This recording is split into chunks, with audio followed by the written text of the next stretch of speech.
Okay, so yesterday I made it my mission to finally find this guy because I've been searching for this for months. And this is G.I. Joe Classified Series Alvin Breaker Kibby with Ram Cycle. So yeah, I'm thrilled to finally have this. I wound up going to a Target that was all the way up practically in Marietta. For those of you not familiar with Georgia and the Atlanta area and the surrounding area of that, Marietta is like maybe like an hour-long drive from where I'm at, where the traffic is good. And it wasn't too bad driving out there, but driving back was a nightmare because they're still doing construction on 400 and 285. I think it's 400. Yeah, 400 means 285. Like they've been doing construction there for, I kid you not, like 5 years. I don't know how long it's going to take for them to finish whatever it is they're doing. But yeah, I got up there. I'd gone to another Target. I went to a few Targets that day. And the first Target that I went to, I happened to run into a helpful sales associate who was stocking shelves and asked me if he could help me find anything. And I told him I've been looking for this damn thing forever. Pulled it up on my Target app so you can see what I was talking about. And he looked it up on his little pad. And he said that there was one in Milton, which wasn't that far away from where I was at. It was maybe like a 30-minute drive from there. And that they had 15 of them up there. So I'm like, okay, well, I'll go to that one. I get there, there's none on the shelves. And I talked to a helpful sales representative over there who was stocking shelves. And told him, I got sent over here because it said there was 15 of them in the system. And he's like, yeah, that might have just been an error or something. But he went and looked it up, and sure enough, there actually were some in the back. 15 of them, I guess. So he wound up bringing me this one. And here is the cherry on top of the sundae that is this story. When I went to ring it up at the front, it rang up at a clearance price. For something they never even stopped. So I don't know what was going on with that one. But anyway, sorry, I'm a little phlegmy today. It's kind of nasty. Anyway, let's go ahead and open this up because I've been looking forward to this for a long time. For those of you who don't know, I'm pretty sure I would have mentioned this in earlier episodes, but I don't know what all episodes you've watched. I am a big fan of G.I. Joe. I've been a fan of G.I. Joe since 1982. Wow, look at the back of that package. That's going to make a nice backdrop for my action figures when I take pictures. I'm gonna like that. So, yeah, I've been a fan of the line since 82 when Real American Hero first came out. And I got a lot of fondness for what we like to call the O13, the original 13 members of the G.I. Joe team. Breaker was one of which, awkward phrasing, but whatever. And the Ram Cycle was actually one of the first vehicles. So I was really happy to have this out. And I'm hoping we'll get some more vehicles in this line. I know larger vehicles are kind of a pain to do in 6-inch scale. So I'm not really expecting, too much like a Sky Striker or anything like that. But it'd be nice to have the Vamp. I think they could make the Vamp at like an affordable price. Like keep it under 50. I think that would probably be good. They might have to make it out of some cheaper materials or something, but them's the breaks. Hang on. Okay, so that's taken care of. Let's see. So we've got a few accessories in this kit. There's a helmet. I'll go ahead and pull the helmet off first because that's a smaller piece and I don't want it to go flying. We'll take a closer look at that in a minute. There is this minigun, which I brought Roadblock with me to do this with because I think this might be the same exact minigun, and it looks to me like it is. It's a reuse of that mold. It seems like. I don't know if reuse is the right term, because I think these both came out around the same time, but I didn't want to compare. So the minigun is, in fact, it's the same gun, but Roadblocks is green, and this one is black. So that brings up an interesting situation.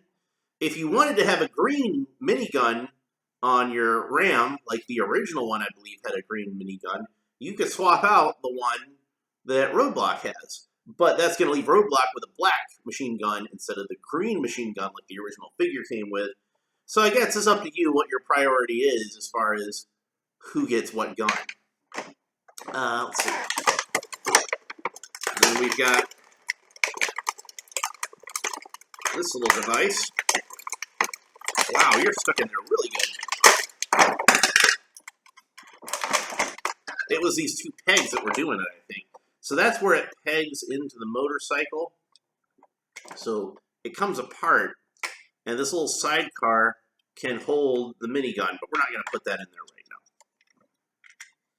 So I'm going to go ahead and tilt this down a little bit more. That way we can see some of the stuff on the table as I'm doing this. You know, I think last time I sat up here and shot one of these videos, I was wearing the same Superman shirt. People are going to start to think I have a very limited wardrobe. But the truth is, I just have several shirts that I like to wear. Wear them over and over again. So, anyway, so there's kickstand. So the motorcycle will stand on its own. So that's nice. And then Breaker himself, I believe, is a corporal in the original figures. He was the lowest ranked member of the team. And he was the communications expert. And he did not come with a gun, infamously. So, which is probably why he got paired with the Ram cycle a lot in the packaging artwork in the commercials, because that would at least give him the gun that's on the motorcycle. I know HCC 788, which is a video channel that I enjoy watching, where he talks about vintage G.I. Joe figures. He said that he prefers to put Breaker on the Ram for that very reason, because that gives him a gun. Now, fans of the comic book more heavily associate the Ram with rock and roll. So, excuse me. Yeah.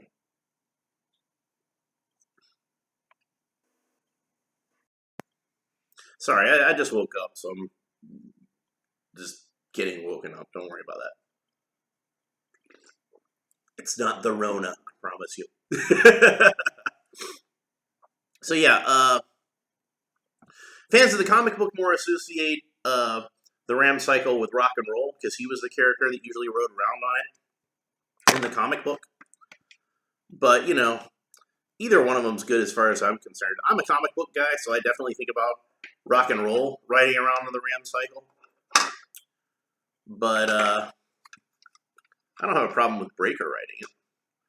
As far as I'm concerned, there could be like more than one of these things. It's, you know, just their military equipment. So that's how the sidecar fastens on to the motorcycle. Two little holes inside. The pegs fit in there.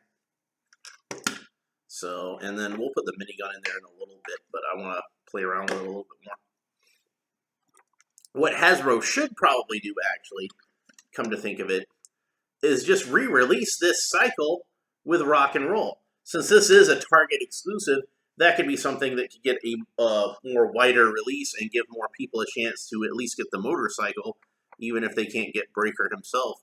So, this sculpt is a pretty nice update of the old green shirt style of G.I. Joe uniform. I don't think it works quite as well specifically as Breaker, because it's missing some of the stuff that he would have had on his web gear. Like, he had kind of like the suspender type of web gear, which, you know, it is kind of, you know, hinted at with the straps on this vest. But, you know, it doesn't have the grenades on this side, and it doesn't have the knife on this side, which I think are things that were pretty distinctive about that particular torso. It was used on Breaker, and it was used on Stalker, and it was used on Snake Eyes, and Grunt, and Hawk, I believe. I think that was the ones. And then various international releases of that mold in various colors. So he has gloves, which the original Breaker did not have. And his sleeves are just kind of rolled up to the elbow, which I suspect the reason this is, and I forgot to bring them with me to compare, so I guess I'll go grab them real quick. Hang on a second. Okay, so through the magic of editing, I went and got Duke, and I wanted to compare, and I was suspecting that they reused Duke's arms, and that does indeed seem to appear to be the case. He's got the same elbow pad over here, no elbow pad on the other side. He's got the same watch. Duke's watch is red. Breaker's watch is green. They do not seem to have reused the legs, which surprises me. I think the pelvis is the same. Nope, the pelvis is even different. They could have very easily reused that pelvis, but they did not. So that's interesting. And the legs do not appear to be the same, which, again, they probably could have gotten away with reusing these legs, but they did not. They gave him a different set of legs. So, okay. The head sculpt is really nice on this one. Kind of reminds me a little bit of Bradley Cooper. So if you want to make a Chris Kyle custom, maybe you could use that one. Taking a look at the head. And I think this one actually has the hair sculpted and it's molded and painted onto the head, which is unusual in this line. A lot of these wind up having the hair as like a separate piece of plastic. I think Duke's is molded on. Flint's is a separate piece. So the paint detail is really good, very realistic sort of look like you see on a lot of these modern figures. So it's got like, I think a slight bit of a wash to bring out some of the wrinkles and creases in the face. He's got like this nice little smirk on his face, which I like. I feel like it fits the character. So, and he does come with a helmet. He doesn't have a backpack like the original one had, where he was supposed to have like this communications backpack with a TV and everything in it.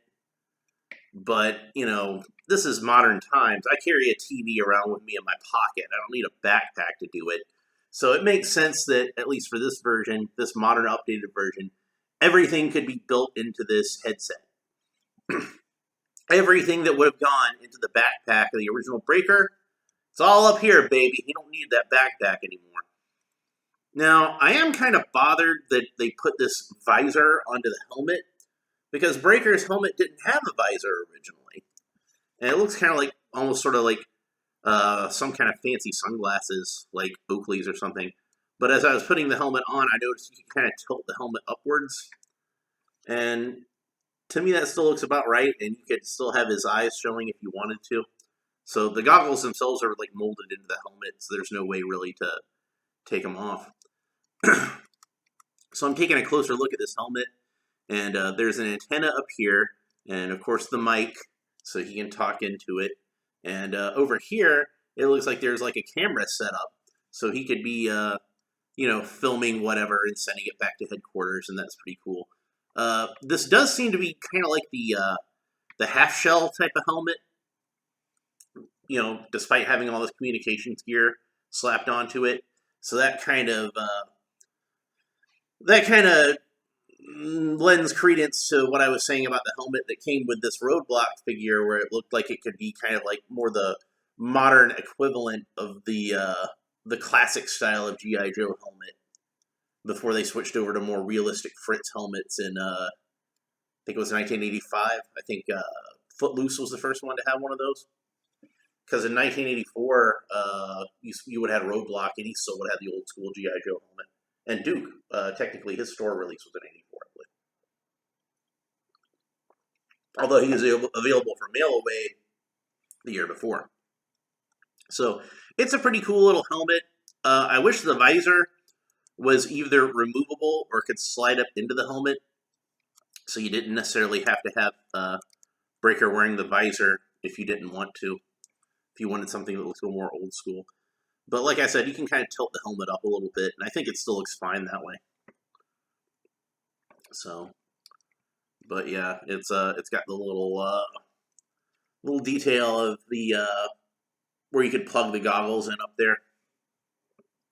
So it's a pretty neat little helmet. Like I said, I don't really miss the backpack because Nowadays, all the technology is much smaller than it would have been in the 1980s. So he's just got everything he needs up here. I guess if he needs to show somebody on a TV screen, he's probably got a cell phone in one of these pockets somewhere. So let's go ahead and put the minigun in his hand, because we can do that. So the original Breaker, as I mentioned before, did not come with any guns whatsoever. And that's probably because they needed the budget of his accessory tooling for the communications equipment, which they probably considered to be more important for a communications officer. And that's probably why they paired him up with the Ram motorcycle, so he could have some sort of gun. And man, these classified figures, they grip their weapons so well, and that's a good thing. But sometimes I have a devil of a time getting the weapons out of the hands because of this. So anyway, this version of Breaker, the gun is actually removable from the motorcycle. And like I said, it seems to be the same mold as Roadblock's gun. They share that mold. And so you can have Breaker tote around this massive minigun. So it kind of made up for lost time. Like, the original figure didn't have a gun. Well, we'll just give him the biggest freaking gun possible. he can tote this thing around. Now, unfortunately, it does not have one of the things that I liked about Roadblock's version, which is the large ammo drum. And I guess you can imagine when it's in the motorcycle that there's ammo feeding into it from the case that it's in, from the sidecar. But, Breaker probably just has a limited amount of ammo to spend when he's shooting at the bad guys with this. And honestly, I don't think I'm going to be using this in this style for Breaker very much anyway. Unlike Roadblock, who is a massive mountain of a human being, you can believe him toting around a gigantic gun like this. Like, it's no problem. But Breaker, to me, even though they use the Duke mold, and Duke's probably in like Captain America kind of shape. He's probably a pretty buff guy. Breaker, I always imagine as being more on the scrawny, spindly side. He's more like a Peter Parker. So I don't know if carrying around a massive minigun is really what I want that character to be doing. So he's probably not going to do that very often. But that having been said, I can go on to the Marauder Gunrunner website, and I can probably get some really awesome arms for him there. Like, I think something like a submachine gun might be good for him. Something like an H&K, something like that, I think would go with Breaker really well. I made a 3 3/4 inch Breaker with Marauder parts recently, and I was really happy with the result. And I gave him just like a Desert Eagle that he carried on his right thigh, and I figured that was enough guns for him. Since the original one didn't come with any guns at all, I kind of figured just giving him a Desert Eagle was, enough of an upgrade. But that having been said, now that I'm thinking about giving this one an H&K, I'm thinking about getting one for that Breaker as well, because I'm thinking that would go really well with them. So yeah, I do wish, and it might be worth trying to get an extra one. I could probably customize the rest of the figure, but I do wish they'd given him like a sidearm, like what Duke has here. And if I get an extra Duke or an extra Flint that I want to use for customs, and I don't need that, I might wind up giving that to Breaker. Now, this is one of the ones where it's like a more sort of imaginary looking gun than, realistically. Honestly, the best one to get him would be this one that came with Roadblock, but this figure is like, expensive to get. But that's a nice, huge honking pistol. I like that one. So anyway, I'm going to go ahead and put the minigun into the motorcycle. And the first thing I notice as I open this up, which I think is really nice, is there's actually like a texture on the inside of this. I don't know if I can get that to where it shows up really well. You see that? It's like diamond plate, and it looks really cool. So that pleases me. And there is a little peg here, which we can see it's going to fit around the inside of the minigun. And the front grip of the minigun fits right there. So it plugs in there, and it even fits in there nice and tight without me having to put the rest of the case on there. So that's pretty cool. I can imagine this plug as not just being a plug to hold the accessory into the toy, but in real life, the real world of the toy. I'm imagining it being kind of like a piece that actually does plug in there, and that's what pulls the trigger on the minigun, like a little piece of technology. And he'll press the button on the motorcycle to fire the minigun, and it'll cause this device to pull the trigger, and that's what shoots the minigun. And I do think that there's enough room in here that I can imagine that there's an ammo case feeding into this thing. Not as massive as the one that came with Roadblock, obviously, but it's the world of the toy, and you want to use like a little bit of imagination when you're playing with it anyway.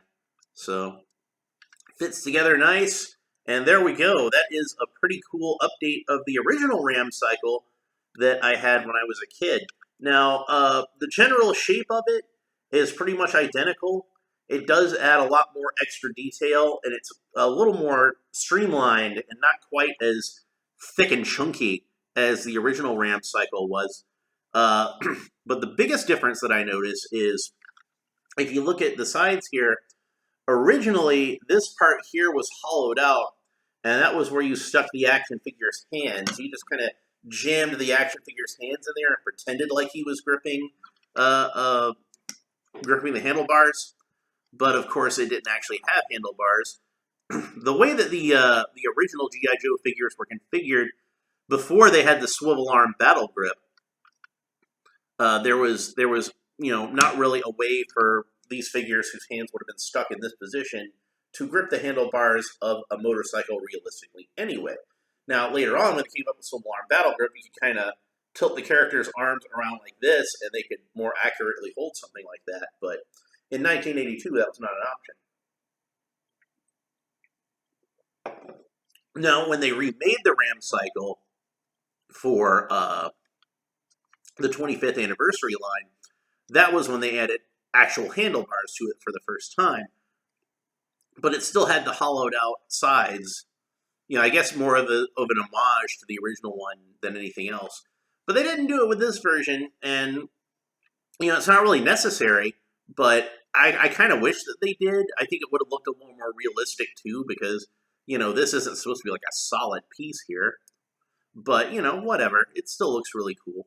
And they sculpted in these gauges, which to me is kind of strange. I would have thought it would have been better just to tampograph this stuff on here, because he's going to have like a little piece of plastic over it anyway. It's not going to be where like the gauges are completely exposed like that.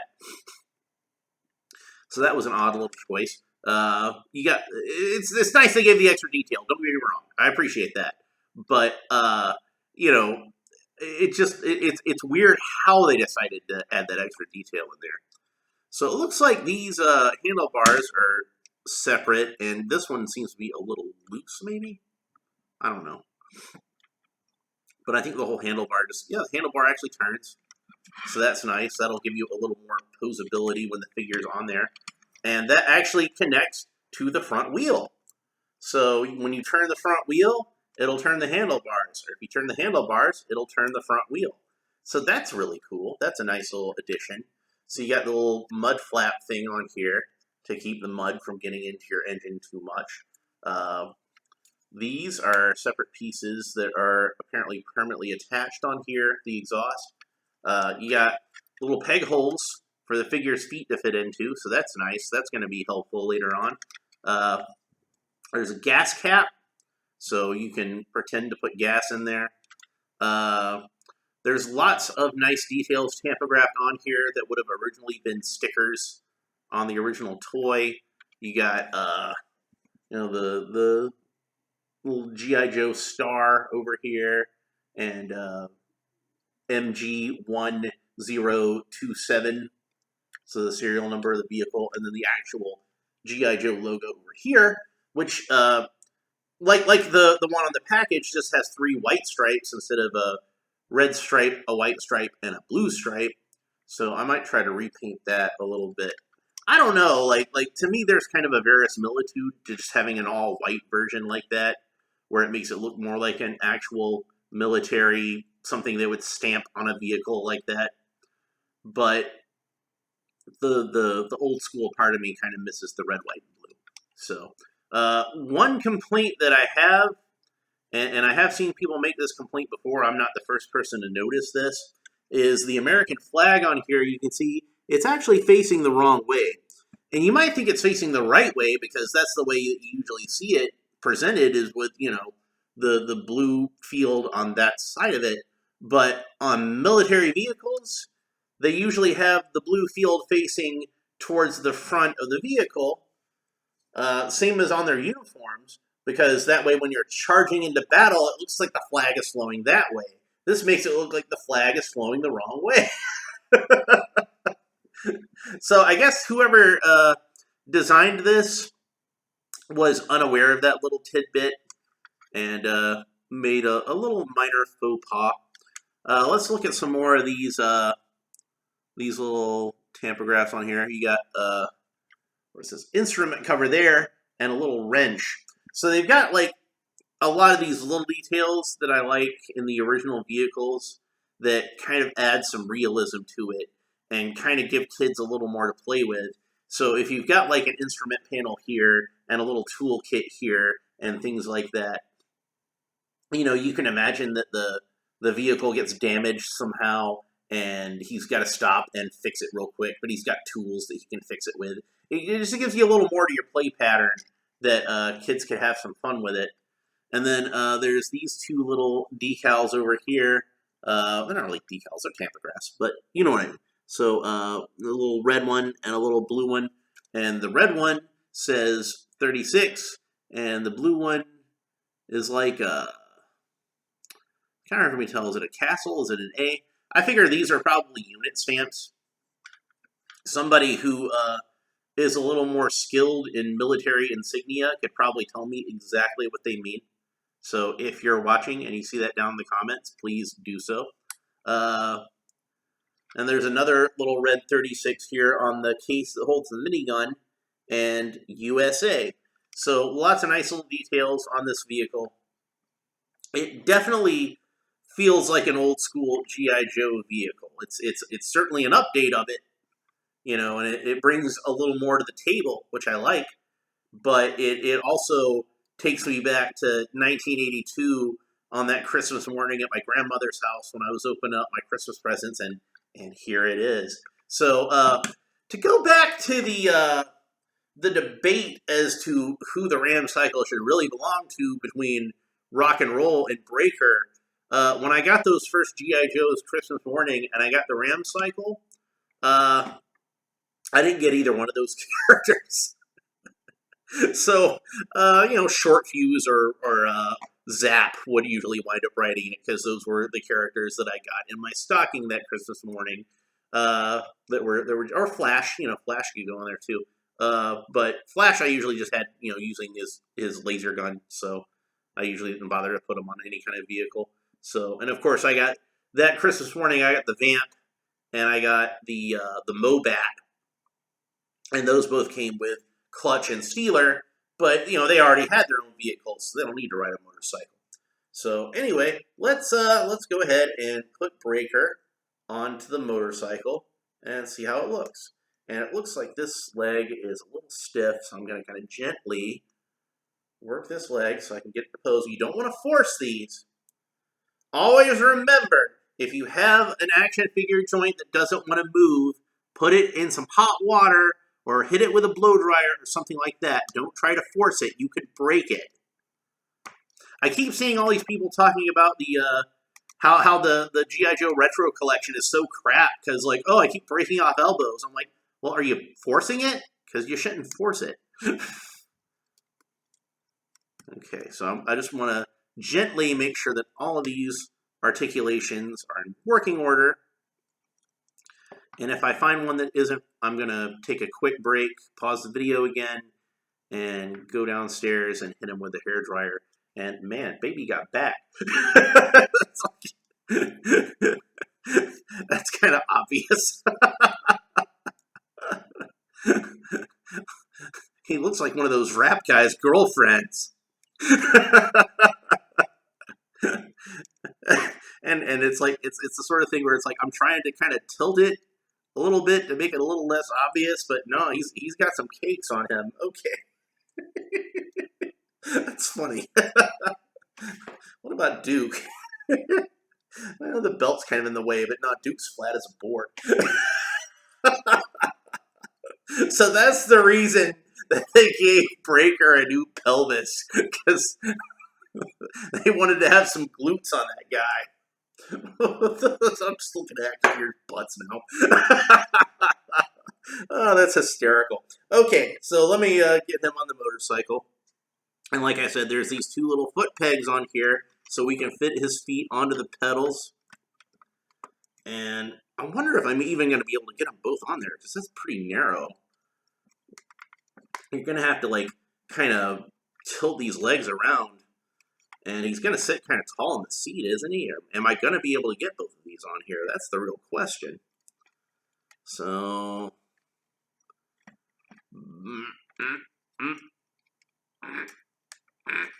It's a tight fit getting the pegs into the feet, but I think I have them both on there pretty well. So now Breaker's on the motorcycle, and now that I have that done, I'm gonna fit these handlebars into his hands, and I think the easiest way to do that is going to be to kind of slide the hands over the handlebars. And again, it's that tight grip that we've come to expect from classified figures.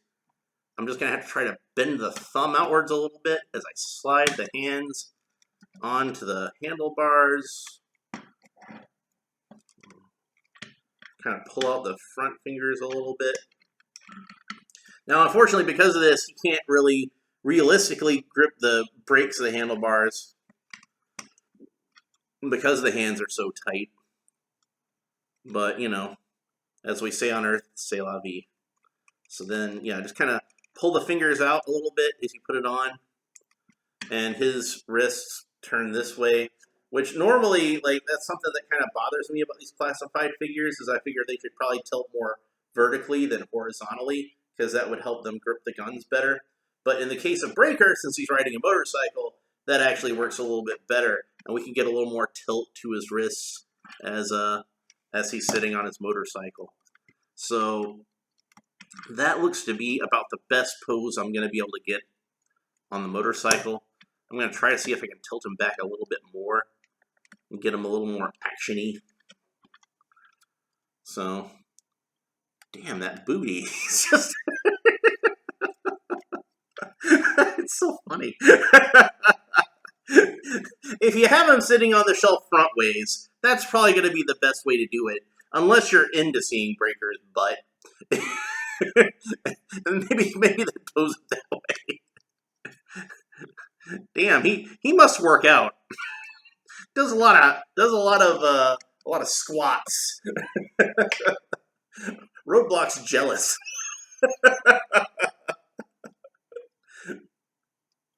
So, you know, if you needed to, you could probably fit another action figure on the back. Like if you picked up somebody that was, I'm not going to bother bending his legs all up and everything, you get them on there. But you can see how an action figure might fit on there if you need to get an extra one on there. You could always have one like kind of sit on the sidecar, I guess. I used to do that a lot when I was a kid. So yeah. So this is a really cool set, and I'm really happy to have it. There's not a whole lot of things that I would put on the cons list. You know, maybe Breaker having such a big butt would it's not that obvious when he's standing up, but when you put him into that sitting position, yeah, he's got a big butt. The accessories are good. You know, obviously the motorcycle itself is really cool. He seems to have kind of come loose from the foot pegs a little bit. So that might be something you want to be careful of. It might be a good idea, before you put these on there for the first time, to maybe hit his feet with a hairdryer or dip them in some boiling water. And then maybe it'll be like a little bit less of a tight fit. Just let them sit on there for a while, and maybe that'll stretch out the foot pegs enough that they'll want to stay on there a little bit better, because they seem to not want to stay on there that well because it's just such a tight fit. A lot of good detail to the sculpt. A lot of good detail to the detail, the decals and things like that. The tampagraphing on the vehicle looks really good. It looks like the old Ram cycle, but just kind of like, made a little more fancy for the 21st century. And I'm really happy with it. I'm glad I was finally able to find it. The vehicle itself is great. And like I said, I kind of hope that they re-release it with rock and roll so that they can get it out to some more retail outlets. Really, yeah, a good way to do this would be to re-release the Ram itself with rock and roll and re-release Breaker as a single-carded figure. And that way, fans that weren't able to get it at Target would have another shot to get the figure and the vehicle. And this would still be a Target exclusive kind of set. So I think that would work. And if you got to do little things to make it different for each one so that the toys themselves are Target exclusive, it'd be pretty easy to put like a different serial number onto the Ram, maybe paint it in like a desert color scheme or something. Actually, a really cool thing to do would be to do the version 2 of Rock and Roll, where he had the tan outfit with the cap. Have that come with a desert colored Ram, and then you could when you release Rock and Roll as a single card, you could do the version 1. So there's all kinds of ways that you could do that. So I am going to keep this box because I really like the Cobra Island map that's on the back, and I think that would be a good backdrop for action figures. When I've been photographing my action figures, usually like to show off customs or something, I've been using the backdrop that came in one of those Leonard 3 3/4 inch alien sets. But this will be something that'll give me a little bit more variety, and I think I'll like having that. So even the backdrop, even the box that comes with the figure, is really cool and worth holding on to.